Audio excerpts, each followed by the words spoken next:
Let me take you back to 1995. Squaresoft is out here dominating with Final Fantasy, showing all these other motherfucking RPGs how it's done. Then enter Nintendo.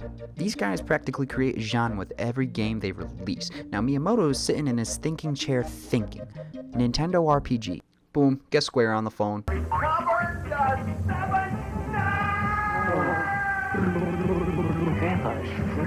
Super Mario RPG. In March of 1996, gamers everywhere would witness the raw power of action commands, world building, and true passion for game design. Problem with many RPGs, even modern ones, is how most characters feel like they're fucking glued to the floor, having the sole purpose of waiting for the player guy to press A on them.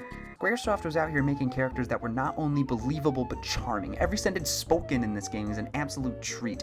These guys feel like they live here. Everyone is bubbling with expression and are designed uniquely, and with the lack of voice acting at the time, the animators would take over. Characters bounce around the screen, make funny faces, poses, remarks, holy shit.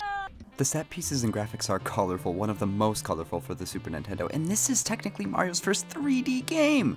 Not to mention the masterful soundtrack by Yoko Shimomura. This game is a masterpiece. Now the remake.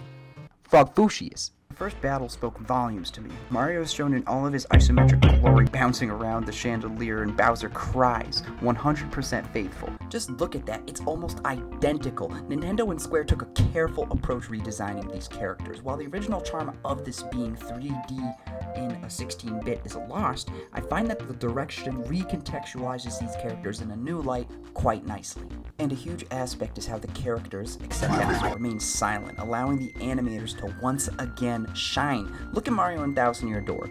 Great game. Here he does a little silent salute and people somehow get what he's saying. In the Mario Luigi games, they argue in italic gibberish, but here, he's so expressive, bouncing all over the fucking place, morphing into different characters to communicate with others how the story went. This is how you remake a game. Oh, the battle system. The legend of the RPG player goes is that the A button is the most pressed button on his controller, doing nothing but pressing A for hours on end and queuing through stupid dialogue bullshit. In this game, you get to punch people. The staple of all Mario RPG games is that you usually have to press some button in order for attack to do extra damage or to defend yourself. But what I really like about this game is that they made it too easy. Look, okay, so you got the button prompts, which is nice. In the 16-bit, it was really hard to tell whether you were hitting it or not. But with this clearly 3D design, it makes hitting moves that much easier, which means you're going to be hitting perfect presses a lot more frequently. Thank you for making the game more accessible, Nintendo, but you had to add an easier mode, which completely invalidates any challenge, because when you hit a perfect punch, it creates a shockwave that hits enemies surrounding the enemy you hit, which completely invalidates the special moves because the special moves have no reason to be used since the actual move does so much more damage than the special moves. F this game. One thing that I loved about the original is that the dialogue was very witty, and they didn't change a thing, even down to finding Peach's vibrator. I gotta say that they added cutscenes, and these cutscenes, oh my god, look at this shot of Geno. Just look at it. I'm gonna talk about extra content. It's like a 20-year-old game. Pro Gamer here says, really hope the Super Mario RPG remake adds some new content, either post-game, new game plus, or even a second hard mode. This is definitely what I was hoping for going into it, but I got completely fucked. I'm really salty that they didn't add a harder mode that increased the base game difficulty, even though the game has difficulty already. If you just kill enemies, you're gonna be strong. It's an RPG, that's how it is, that's how it's gonna be. If you can do action commands, you're gonna do well. But the final boss, Colix, you could fight him in his 16-bit form, nice nod, and you could fight him in a 3D form. I expected them to make him as a 3D form, and I thought that there would be some other type of final boss. However, the extra content that they did add to the game was basically fight the bosses that you already fought with more health, and a gimmick that changes the battle a little bit, which is pretty cool. If they change anything about the Thousand Year Door, Doug Bowser will be killed. Hey look, he's playing Mario RPG. Now I'm playing Mario RPG. It is time to show you Bowser's move. The mom just watched us launch our kid against the wall. But this game is extremely faithful to so many aspects of the original. Now, maybe Mario tips his hat instead and does the peace sign, because the peace sign is fucking Satan. Leveling up in the original game is an absolutely desolate experience, but in the remake, we are all boogieing it! Mario RPG is not only the game to show us what HD Yoshi feet look like, but it is also the first time that we see Big Yoshi! The toads aren't toads, they're a little squished, and they kept all of the items in their original design. I will say that this is not only a faithful remake, it's the same game. Also, I think that this is a fact that not many people are going to bring up, but the game does autosave, which I think is a f***ing thank you. This game is faithful all the way to the price, but the soundtrack?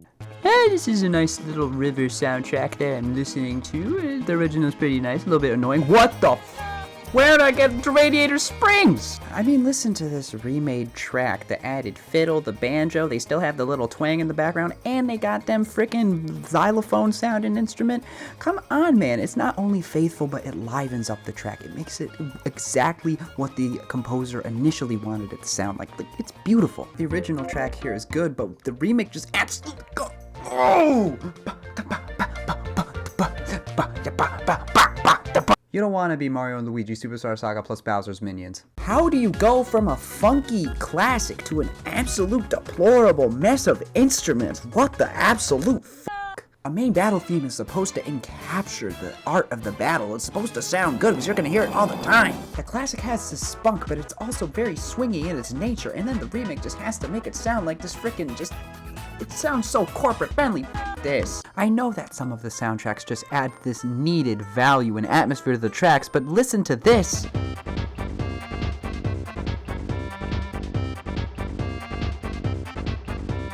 And then this.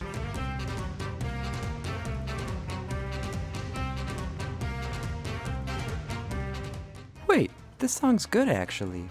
They cannot top this. They can absolutely not top this. There's no way that they can top the original of this, or even best it or meet it.